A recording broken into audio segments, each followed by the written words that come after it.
Our next presenter is Mr. Josh Olfert. He's going to speak about a Millennials Guide to Prospecting in the 21st Century.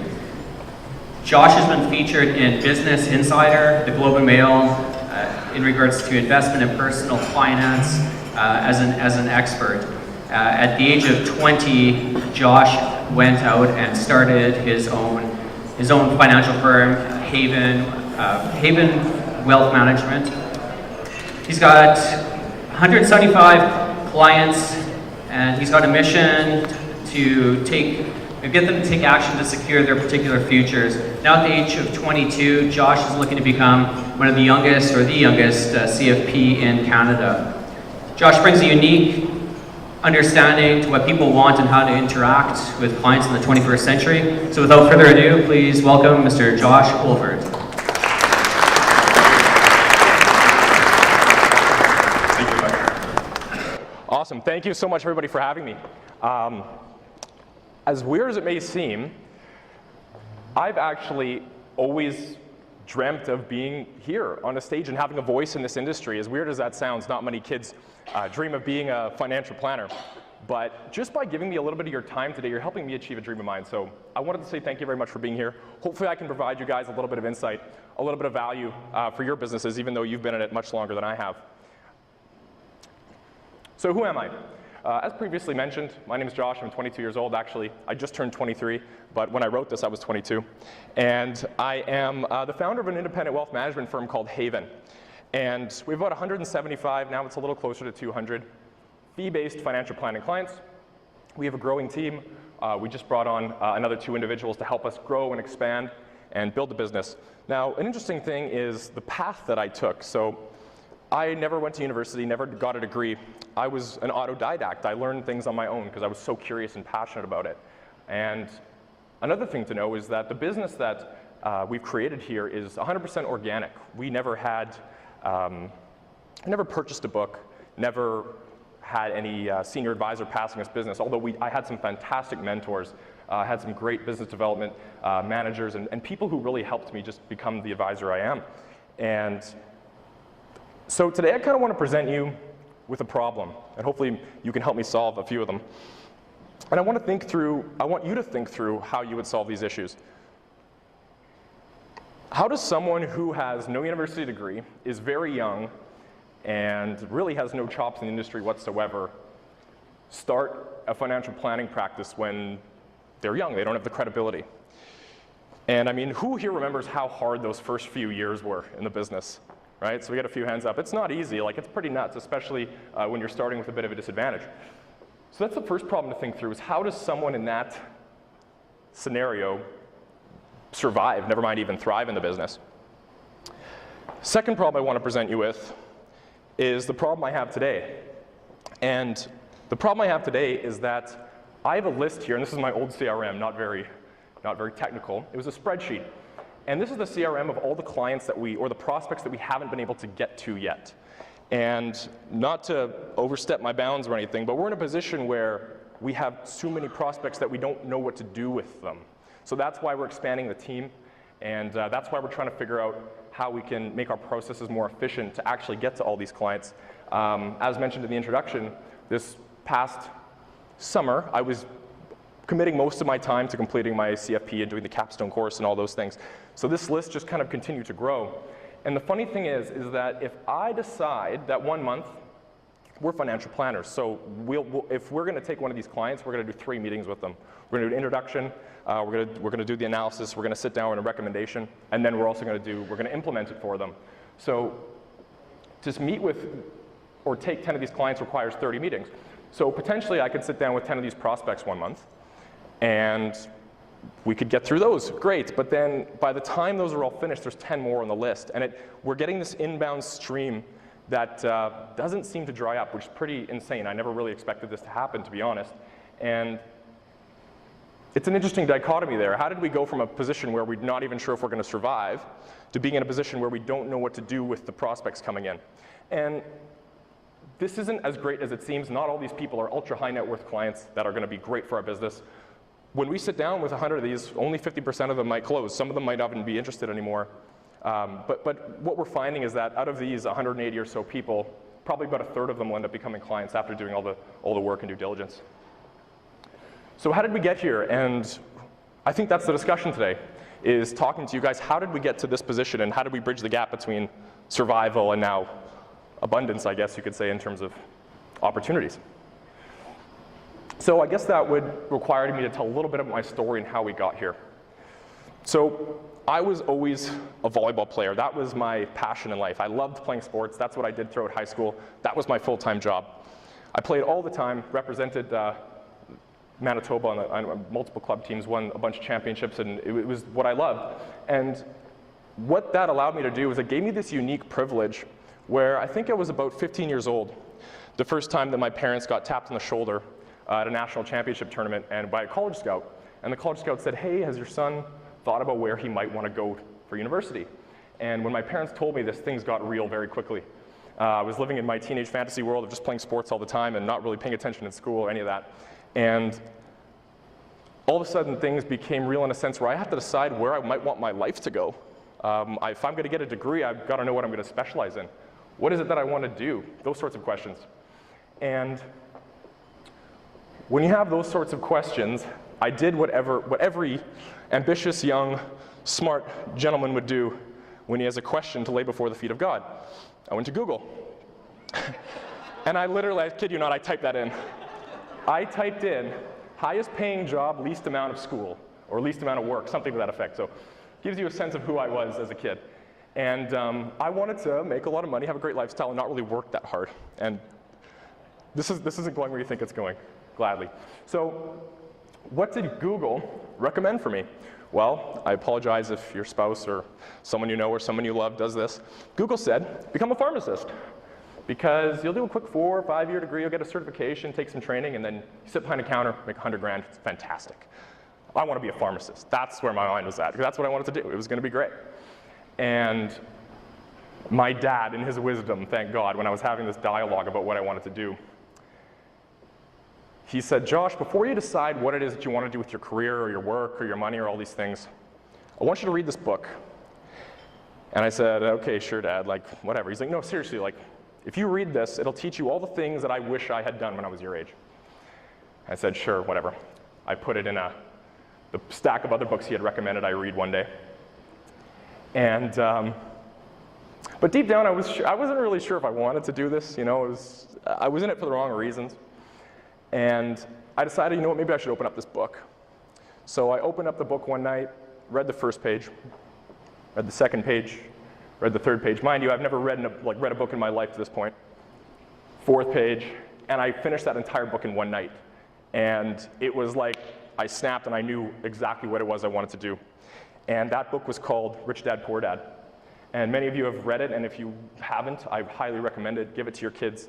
Give it to people who want to have the base understanding about financial planning and what it means. What this book taught me was you don't have to follow the conventional path of life. You can kind of chart your own path, and you can do what it is that you want. And if you're willing to put in the work and have the discipline, you can kind of do things your way if you so choose. It's a little riskier, but you can. And what it also taught me is that you can make money by making the world a better place. You can become an entrepreneur and build a product or have a service that people want, and you can earn a living doing that. How cool is that? That seemed like the coolest idea ever to me. So I became absolutely fascinated with this. The last thing it taught me was this idea of financial independence.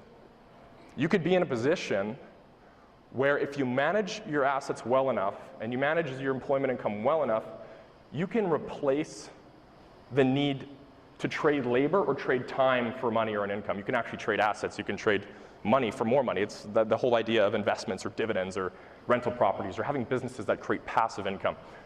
I was like, this is so cool. Like, this is the greatest thing ever. So the next day, I baffled everyone I knew in my family when I went out to the library, and I went out to Chapters and Amazon.com, and I picked up every single book I could find on investing in personal finance. And these were some of the first books I ever read. And I fell in love with this concept. It was so cool, and I became, for lack of a better word, obsessed with investing and obsessed with financial planning. And that's kind of the seeds of where this whole thing started. That would have been probably around 2010, so about 8 years ago. Now, the easiest thing for a young kid to do to get involved in the business world is to invest, because there's no barriers to entry. You don't have to start your own business. You can take a little bit of money, which is meaningful to you. Maybe at that time when I was 16, it would have been $1,000.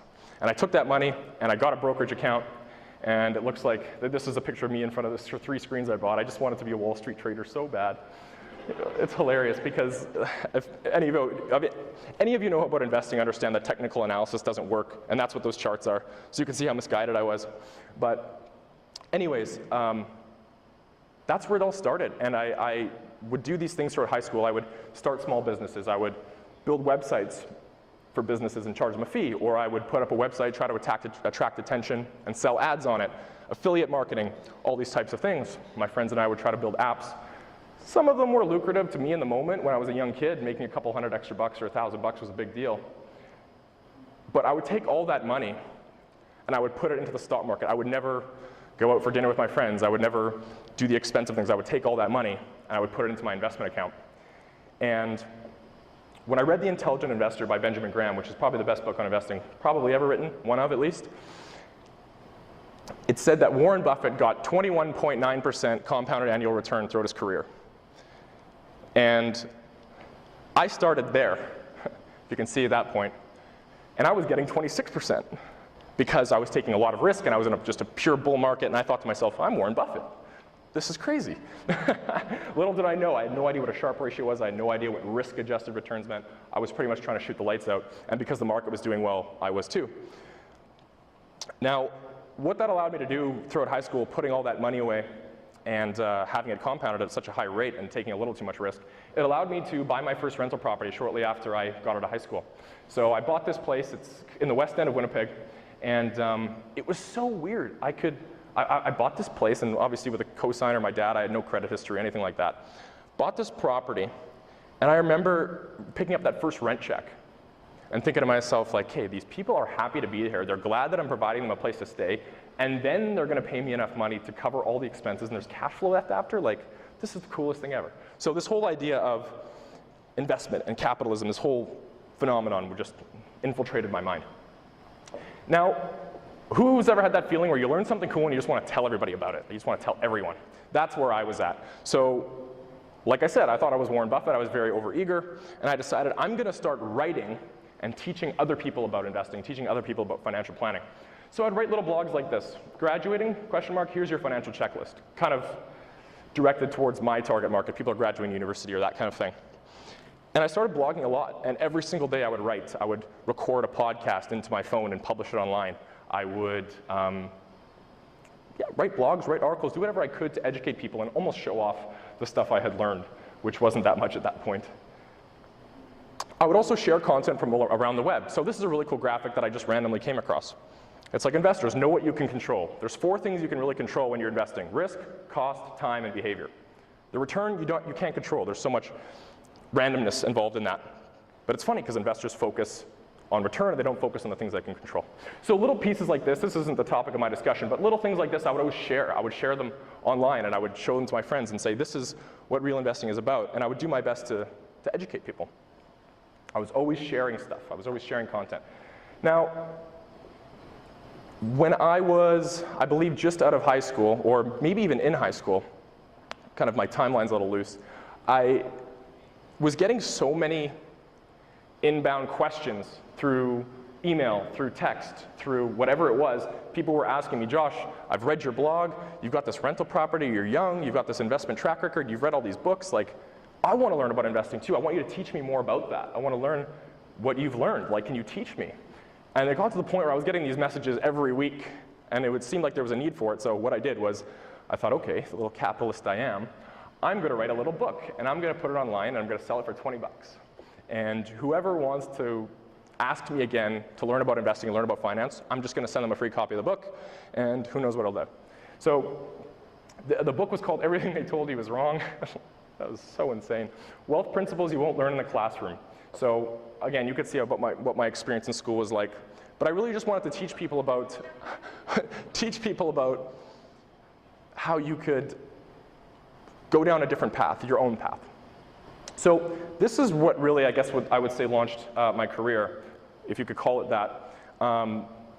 as I had accumulated more and more viewers in this blog and more people were interested in reading it, it got to the point where there was about 10,000 monthly readers on this thing. And I didn't really, to be honest, know that much about what I was talking about because I was pretty much regurgitating stuff I had read in books and talking about my investment experience. But the Business Insider, I got pinged one day in my email, and it was this wonderful reporter there, and she said, hey, we're doing this list. It's called the 20 under 20 kids in finance in the world, and we want you to be on it. And I was completely taken aback. I was blown away. I'm like, that's so cool. In this period of a short few years, I went from not really knowing anything, just playing sports and screwing around, for lack of a better term. And now I'm on this list that's like nationally recognized for finance people. That was so interesting. Then when the Winnipeg Free Press saw that there was a kid from the list on there, they featured me as well. I really needed a haircut, but guess I didn't get one. And when the Globe and Mail had seen that, they decided to do a piece on me as well. And I had this weird little media frenzy, you could say, for 6 months or so while people started picking up this story. And if any of you have seen Wolf of Wall Street, Donnie is the crazy cold caller. And that really shows what I became afterwards. What happened with all this, I had these articles in the press, I had this book I had kind of semi-published, I had a rental property, I had an investment track record. And what I did is I put that in a zip folder, and I cold emailed every single financial advisor I could find in Winnipeg on Google. Google's a big part of my life, apparently. And what I was trying to do was learn more about this business. Since there were so many people trying to come to ask me what they should do with their money or how they should invest, I thought, well, if I want to be an entrepreneur and I want this to be my journey, maybe what my calling to do as a business is to help people learn how to invest and help people learn how to plan out their finances.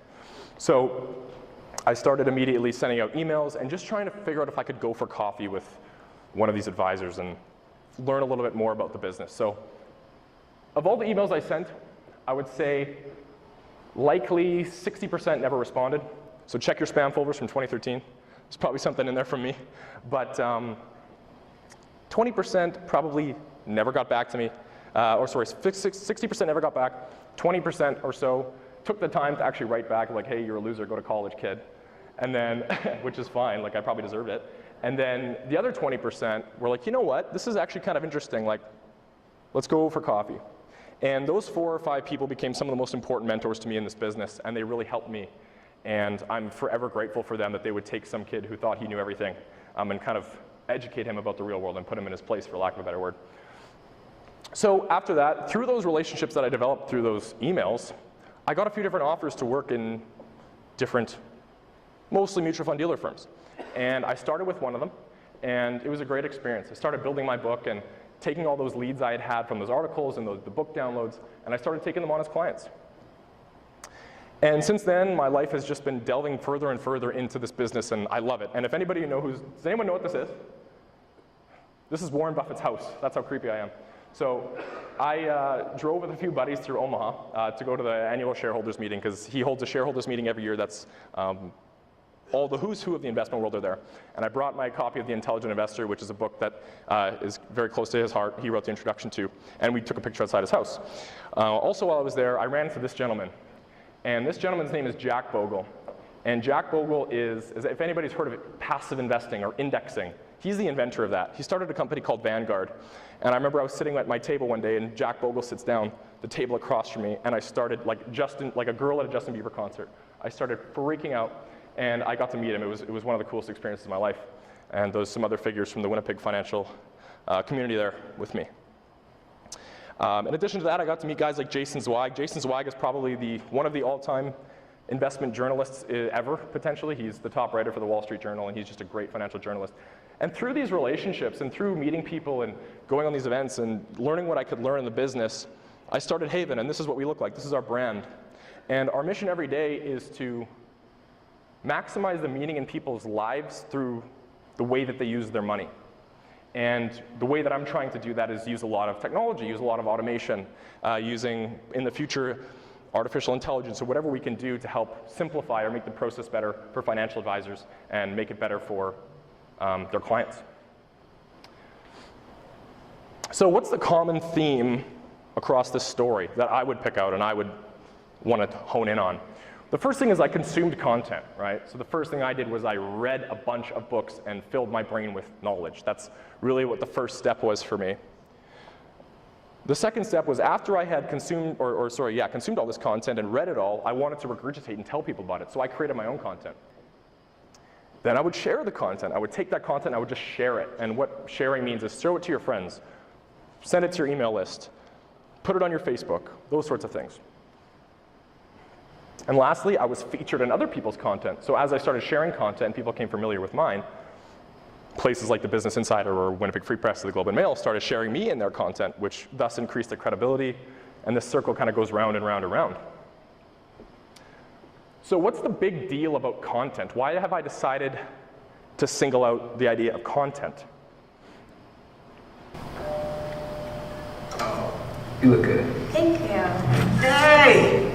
See the guy taking my little girl out, huh? Yep. Huh. You know, why don't you go ahead and take my new car?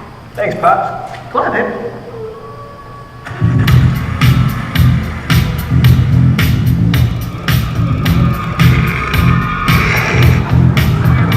Watch this.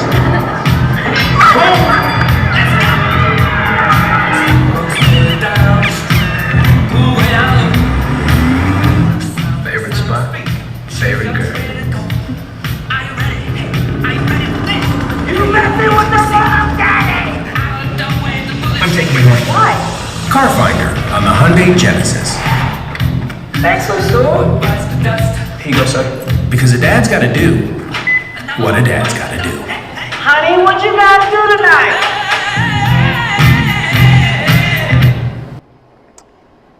So, other than the fact that it's a great segue for my presentation, what does Kevin Hart as an overprotective dad in a car commercial have anything to do with content?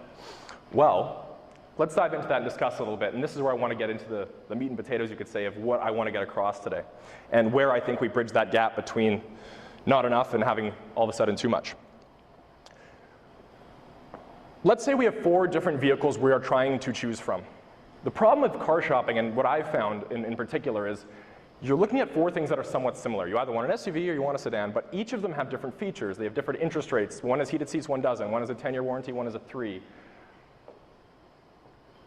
This is called the paradox of choice. It's actually the more choice you have, the harder things get. We think we want choice, but in reality, we might actually want less choice, because less choice makes things easier.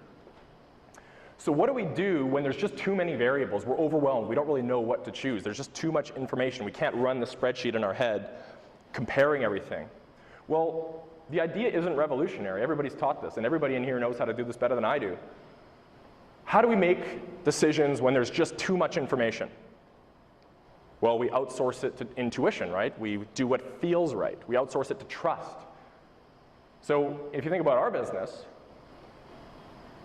how many of you think your clients could explain their insurance policy to you, or explain their whole life product, or explain their UL product, or explain their asset allocation? How many of them could? And the answer is, I would say probably not many of them. We deal in a domain that's very complex. We deal in a domain that's much more complex than cars even. So if you put yourself in the client's shoes talking to 4 different advisors, and they don't know what any of them are saying, how are you supposed to build that trust? And how are you supposed to gain that intuition on your side from them? So we know this as well. Trust is built on reciprocation, right? Trust is knowing you have my back if something goes down. Think about soldiers, think about police officers, think about families, right? It's knowing that you have my back and I have yours, especially in the hard times. So the question then is, do your clients know that you have their back? And the other question is, how do you get your prospects to know you have their back before you even meet them? That's really what I want to get at today. So what's the big deal about content? Well, content is what ties all these questions together. Let me ask you a few things. What if all the prospects you needed to generate business came inbound?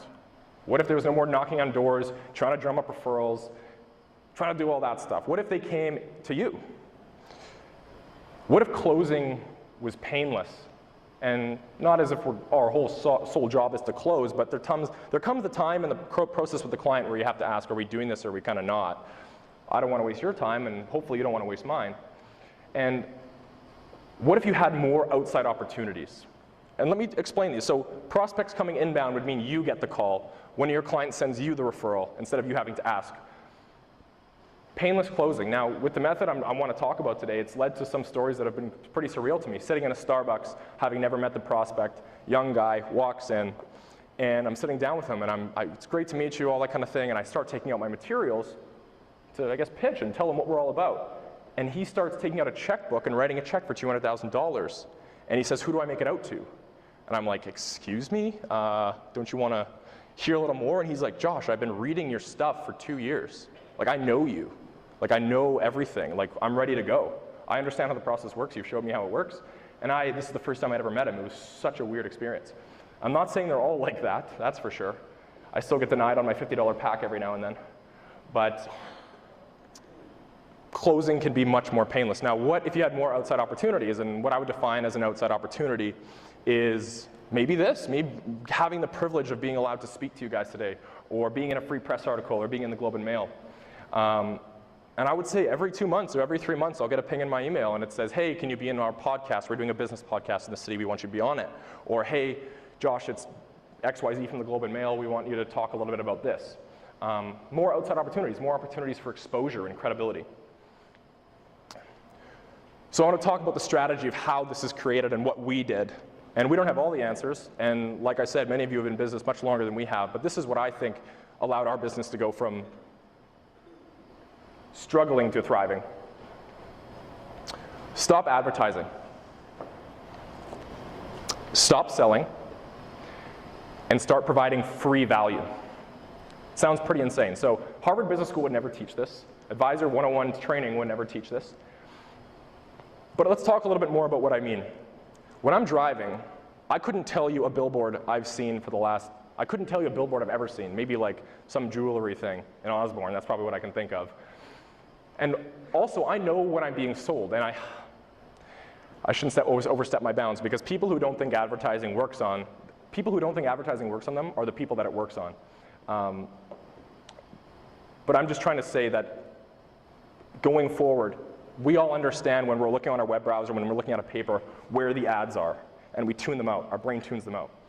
So advertising to me has become much less of a valid strategy.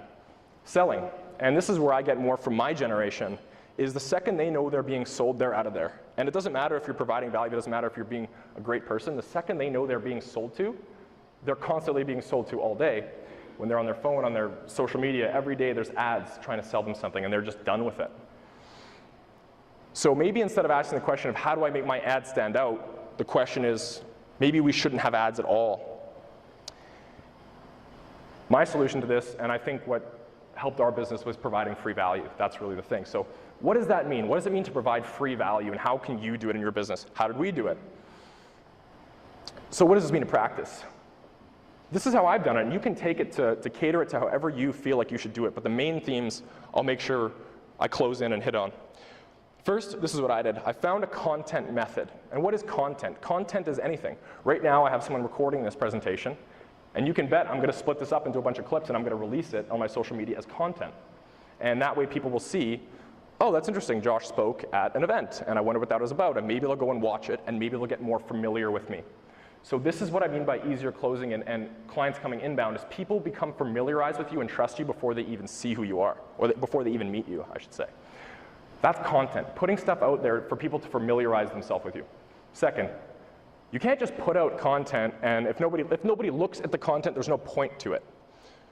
So some examples of content: we're putting out a blog, putting out a video, putting out a podcast of me talking about TFSA versus RSP, or term versus whole life, whatever it could be. Just trying to educate people. And I throw that out to where I think the attention is. And where my attention is on social media. And yours might be different. It might be a Rolodex, it might be an email list, it might be a newsletter, or whatever you have that you use to engage with clients or prospects.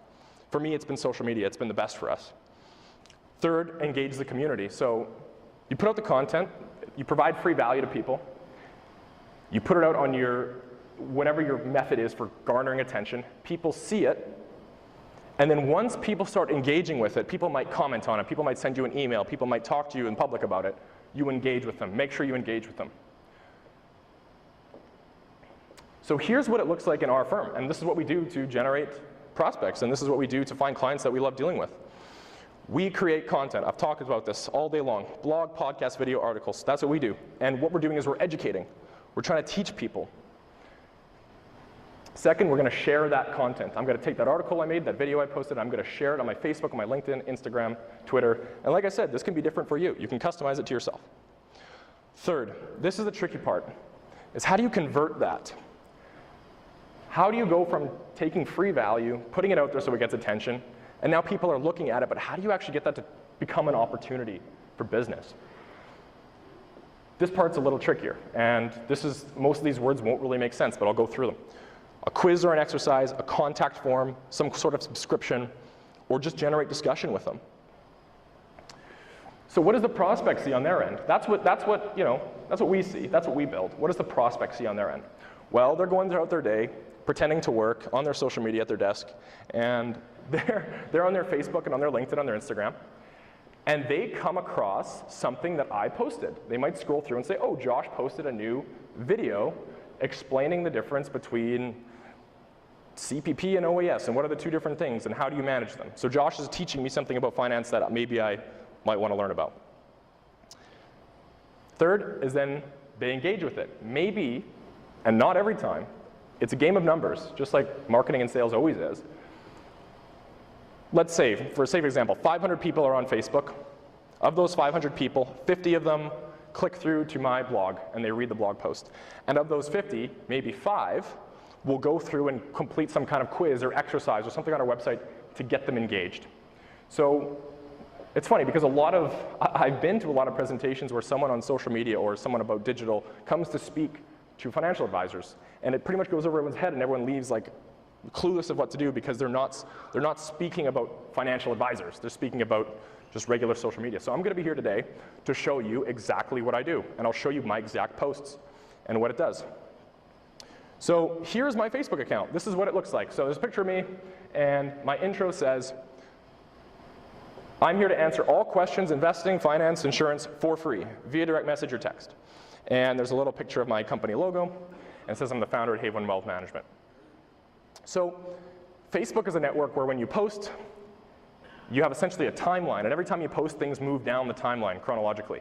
So I'll bring you through my last 10 posts of what I posted, and I'll tell you the method behind them and what I'm doing.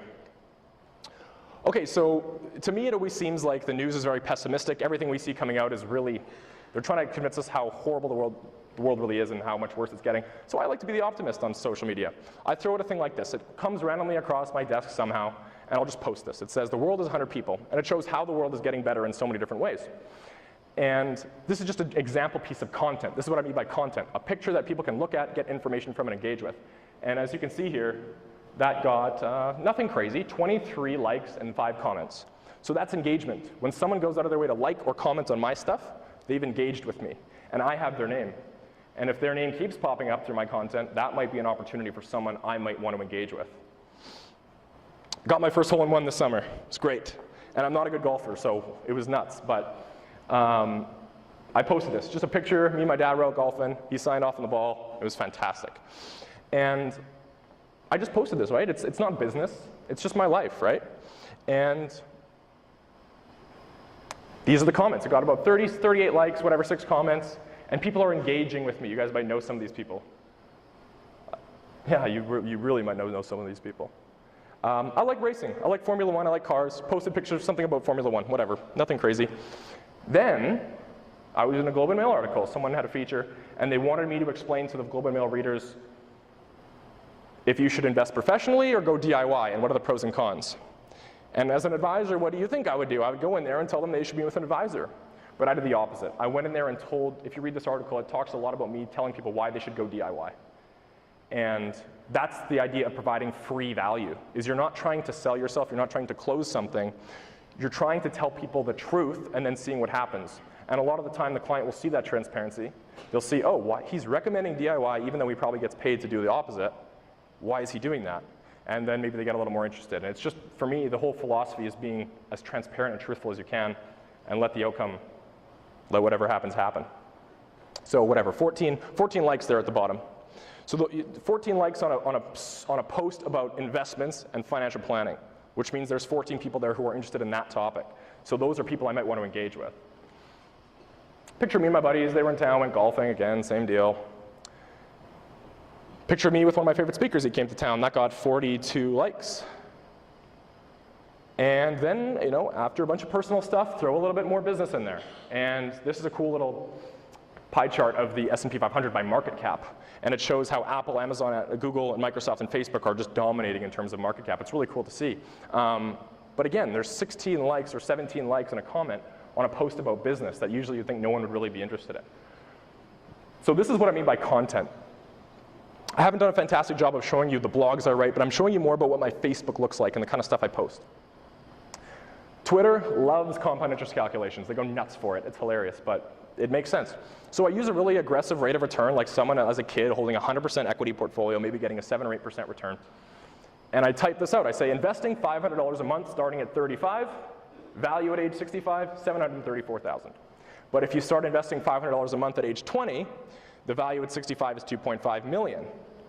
Young people don't realize that those first 10 to 15 years are your life's financial make or break. A little dramatic. But unfortunately, at age 20, we're too impatient to care. So I'm talking about giving people the nudge. Maybe you should think about investing. Maybe this is something you should start thinking about. Maybe there's opportunity cost you're giving up by not doing this. So let's look at the engagement. The cool thing about Twitter is it shows me everything about who's seen it. This post got 23,000 impressions. So impressions means someone saw it. It got 877 engagements. Someone clicked it, liked it, shared it, something like that, and 253 profile clicks. So 253 people saw that tweet and went and checked out my profile. So I don't know about you, but unless you're a celebrity, I don't know any other way to engage 23,000 people in a day, or even 877 for that matter. So this is why I think social media is so powerful, is because I can put out a post like this and 877 people will engage with it. Many of those will go through my website, as you'll see in a little bit, and they'll fill something out, and we can get the information we need to engage with them. So Instagram, and I don't want to get too focused in on social media, but it's important, and that's the way that I use, but you can use it anyway. On Instagram, you can do something where you can hold a poll, and you can ask all your followers a question. So everybody's asking dumb stuff about celebrities and whatnot, gossip. And I post, hey, would you like to learn more about personal finance or investing this year? Yes or not yet? Insurance, yes. Oh, insurance. Okay, well. Anyways, so I put that out there. Great, thanks for pointing that out. And a lot of people will click not yet, right? A lot of people click, or maybe they won't even click at all. They'll just skip it. But about 40 people clicked yes. And of those 40 people, all I have to do then is engage. Go message each of them. Say, hey, you clicked yes. Is there an opportunity for us to talk? Is that something you're interested in? And maybe half of them will say something like, oh, sorry, I clicked by accident, wasn't really into it. But maybe half of them will say, yeah, let's do something. Let's grab a coffee. And right there from that one little post, it's like 20 prospects. 20 people I should probably see. Now this is interesting. So engage, right? We talked about create your content, find an attention grab, and then you have to engage them. Turn them into a lead somehow, somewhere where you can actually establish a relationship. This is something we have on our website, and this is what allows us to engage and convert. So we have like a risk questionnaire, just like you do for a client on a suitability questionnaire. A client enters in, what is your financial goal? They enter in, when do you want to retire? What year were you born? They enter in something like this. So this is they'll go through a questionnaire, and they're trying to determine where are they on a risk spectrum. And that way they can come up with this cool exercise of figuring out where am I in terms of my risk tolerance as an investor. At the end, it spits out a number. And it says, hey, your risk number out of 100 is 83. And if you want to build a portfolio that is within your risk tolerance, you should probably bring this to an investment manager, and they can kind of put together a portfolio that would fall in those bounds of volatility. The really cool thing is when they send that, it pings to me. Mike, whatever, at yahoo.ca has 110,000 to invest, and he's a risk of 66. So this comes to my email, and it shows me that all those people going through my website and filling out this questionnaire, and I'll get one of these every 3 or 4 days. And it's just a new lead of someone that tells me how many assets they have. It tells me what their risk tolerance is and what their goal is. So I've already built that trust, and I've already got stuff to deal with before I've even met them. And this is the way we were able to create a growing list of prospects that doesn't stop coming in. It's coming in through things like this. So how do you do this in practice? Really, you need to create content. That's what it comes down to. Nobody wants to listen to an ad anymore. Nobody wants to watch that. If you're sitting there watching a football game on a Sunday, and the commercials come on, you take out your phone and you look at your phone. It's like nobody's watching ads anymore. And creating content that people can engage with and actually learn from or become a better person by reading it, that's what people are interested in. And again, we're not trying to be the person who is forcing people to get their investments done or their financial planning. We're trying. So the people that are coming to us, they didn't read one post and go through and realize they wanted to be a client of ours. They got familiarized over time. They read 10 blog posts, they watched 2 videos, they listened to an hour-long podcast, and after all of that, like I said, that gentleman in Starbucks, you build the trust, you warm them up, and you've never met them, and when you sit with them, it's almost a surreal experience because they know everything about your philosophy and you haven't even talked to them yet. Anyways, create content. That's what it will do for you. Creating content will build the trust before you meet the person. What are the most popular? Blog, articles, podcast, video. You can pick whatever you find easy. Second, you need to find a place to share it, and this is where it's tricky because the last thing I want to do is make this another useless talk on social media that everyone realizes they need to do and goes home and does nothing about it. But that's just what has been best for me. Wherever you feel you can go to get attention, share free value with all the places you can get attention. Ask, where's your ideal client? Where are they? If a lot of your children or grandchildren, whoever, would have Snapchat. If you're trying to market to retirees, don't be on Snapchat. That's that's the gist of it. So now convert them, just the way we do. We produce content, we get people involved, and then we engage them. A quiz or an exercise, kind of like the exercise I had on my website. A contact form where they can put in their information. Or you can engage with them one-on-one. That person comments on your stuff, or they send you an email back. Have a discussion with them, engage them. And lastly, you can ask, like I did on that Instagram poll. I asked, who's interested? And if you send out enough content and provide enough free value, you don't necessarily guilt the person, but they almost feel obligated. This person's provided so much value for me. They've taught me so much about investments and insurance and financial planning. When they ask, I almost feel like I should give them a minute. So that's what we do, is we do this thing that a famous social media aficionado named Gary Vaynerchuk does. He talks about give, then ask. Don't ask first, right? Car dealership, you're looking to buy a car and they say, we're not going to give you that price unless you put a deposit down. Or I'm not going to take a meeting with you unless you have $250,000 to invest with us. This philosophy is flipping that on its head and saying, do whatever you can to provide free value to everyone. Because you might think that you're a speck of sand and in 100 years no one will know your name. But I disagree. I think that everybody, their actions ripple out way further than they think they do. And if you provide a lot of free value, there's no way for me to quantitatively prove to you that it will work, but it will, and it's kind of like a leap of faith. So now, don't take my word for it. I mean, this is the coolest wealth management firm to me in the world. There's a firm called Ritholtz Wealth Management. They're in New York. They don't advertise. This strategy isn't unique to me whatsoever. They grew their assets under management by $200 million in 2016. So that's pretty significant. What's so cool about Ritholtz? Their online presence is monstrous. Their content is nuts. It's incredible how much they do. You could say the figurehead of the firm is a guy named Josh Brown. He's known as Downtown Josh Brown on Wall Street. He's a very famous guy. You can see his followers. I'm not sure if I have a pointer. Where it says followers, he has 1.07 million followers.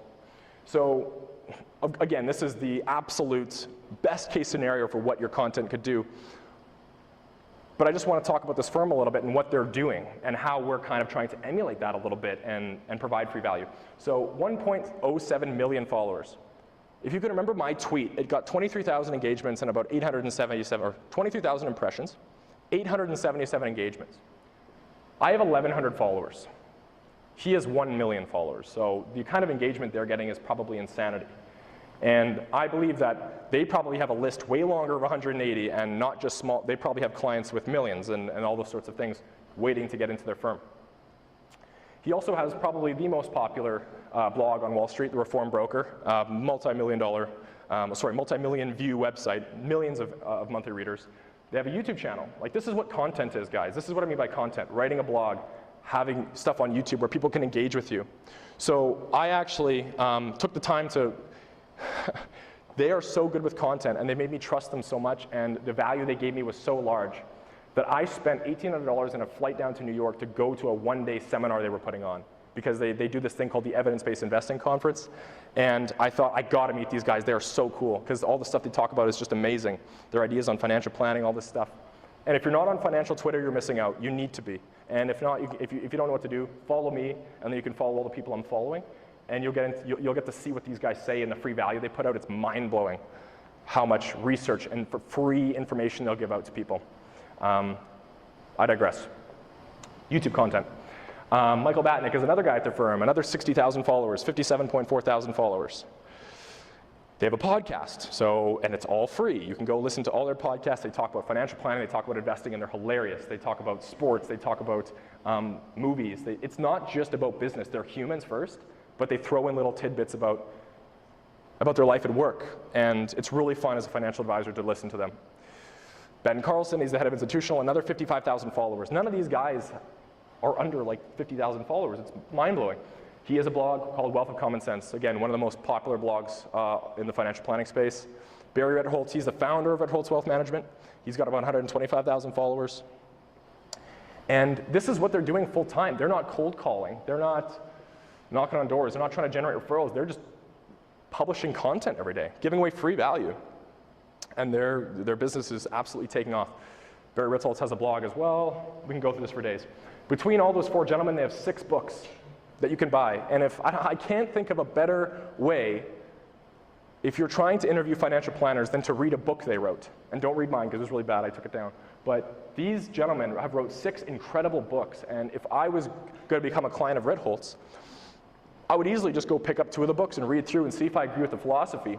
And if I do agree with the philosophy, it's like I am their client. And I can, myself, 100% say that if I was a high net worth person in America, there's no person I would rather choose than going with Ritholtz. And that's because they've built up my trust through so much content and provided me so much free value through all of these things, through all these, I've listened to this podcast every day, I read these tweets, right? So through that free value, that's where they built my trust, and I would easily go with them. Here's the crazy thing that shows how intentional they're being about this. This year, Ritholtz made 3 massive groundbreaking hires. And if you know anything about financial Twitter or like the financial online blogosphere, there's a set of probably 20 or 30 personalities that just have massive followings that are super influential people who just release their opinions and their research on the investment space. Ritholtz hired 3 people this year, Nick, Blair, and Tadas. And between the 3 of them, they have over 85,000 Twitter followers, and it really appears that the only reason, not the only reason, they're great people, they have great opinions. The major reason they were hired was to bring more attention and more content to Ritholtz, and that's what they're doing. The second they got to Ritholtz, they all set up their own blogs, and now they're part of that whole family. And now they're creating content and building trust for people. And they have a monopoly, essentially, on great content on Twitter. And I think, I'm not one to predict things, I think it's pretty futile, but my guess would be they're the biggest wealth management firm in America in a few years' time. They're just growing like insanely. So what does this mean? If I want to put just a few notes down and define where I can take this talk and where I can take this value and put it into my life, it really comes down to the marketing shtick you'll get when you sit with everybody who talks about marketing is identify who's the ideal client. Who is it you're really trying to attract? For me, I'm trying to attract young professionals. I'm not trying to attract retirees as much as I'd love to have them, and they're great clients. It's not my ideal client, right? And then I want to create a presence where that person is. Like I said, if you're looking for people who are at the later stages of retirement, you're not going to market on Snapchat. You're actually probably going to have a tough time marketing because, to be honest, you know where to find those people. I don't. I know where to find young people. After you identify your ideal client, try to define, like I said, where are they? Where is that person? How can I get their attention? And then create a capture method. This is your infrastructure. Find your ideal client, find where they are, and find how to create a capture method. Maybe on your website you have an exercise. Maybe on your website you have a contact form that you can get their information, begin a discussion. Maybe on social media you can contact them through that. Then, all you have to do once you have the infrastructure set up is you just create a ton of content and share a ton of content. And when that happens, people will comment, they'll like your stuff, they'll engage with it, and that's what it means by engage your community. When people show interest in your product or your service, you better be engaging with that. It's a fantastic opportunity, regardless of who they are, regardless if they're an ideal client or not. Like I said, things ripple. So, if you're not going to do anything today or anything on social media, but you want to take a little bit of value from this, there's 4 main principles that I would really put in to summarize this. And the first one would be educate and don't sell. That's where everything came from for me and the success we've had in our business. Is every time we met with a client for the first time, it was an hour, 2-hour discussion about how everything works, how capitalism works, how stocks work, how businesses work. how investing works, what compound interest means. We had talks about, how does insurance work? What is a financial plan and why do you need one? It wasn't a, what are your needs, how can I solve them? It was, I'm going to teach you everything, and because I teach you, I'm going to have your trust.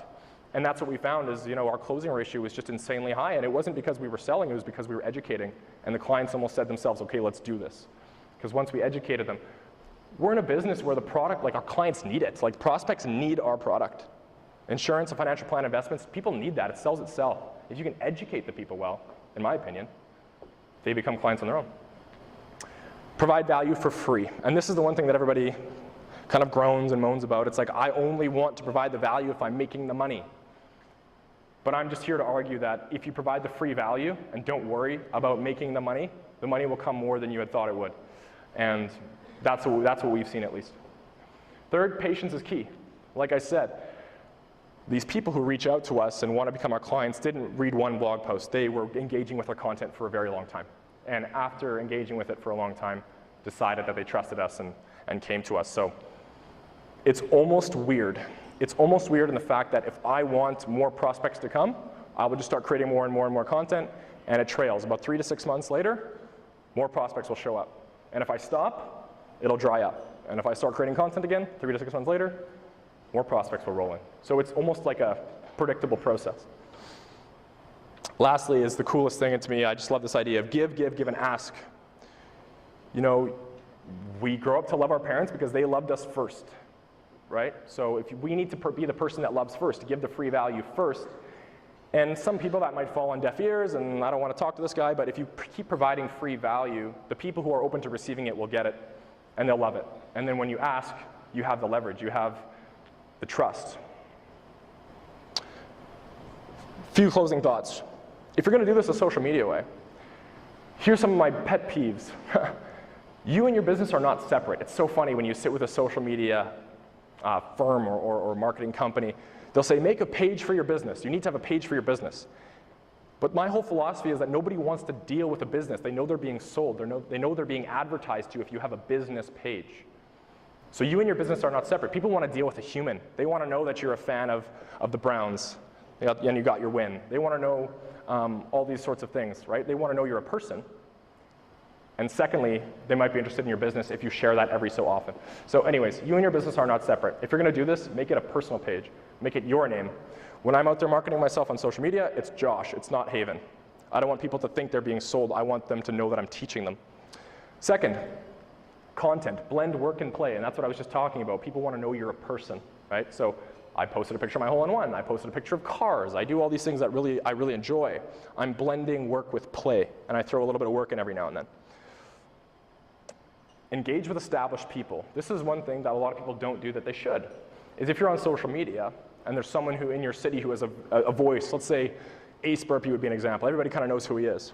If you're on social media and you're engaging with Ace Burpee, all of his followers and all the people involved in that community will see you engaging with him, and it will actually increase your engagement. Some of the biggest, best pieces of content we put out have been in response to someone who is way more popular than us. Lastly, it's a pretty basic one. If you're confused, if you like the idea of inbound prospects and more outside opportunities and easier closing, but you just have no idea of how to do this, you can always just get help. There's people everywhere willing to do this, or you hire someone to do it. So I believe I have time for 3 questions before lunch, and if you guys have them, I'd love to hear them. Thank you so much.